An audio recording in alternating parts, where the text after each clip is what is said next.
warm water.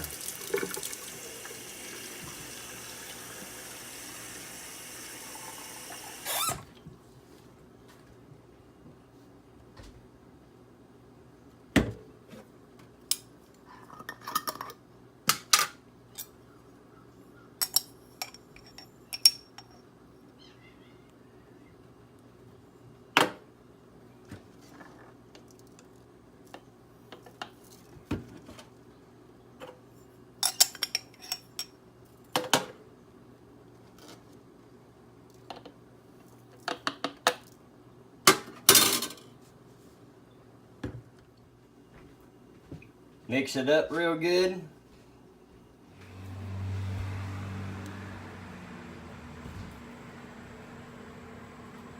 That's a fly trap, and it works.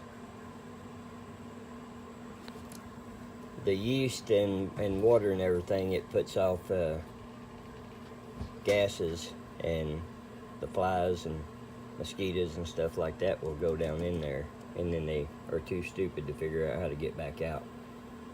And they die. They die. Fly trap. They work. Fly trap I made earlier. Put it out here. It's been sitting out here. I'm telling y'all, this stuff works. You see all them flies that's trapped in there? They looking for a way out, but they ain't found it yet. So these things works. It's just something else I wanted to show y'all that you can do yourself. You ain't got to spend that money at the store buying them fly traps and all that stuff. You can do this yourself. Y'all be cool.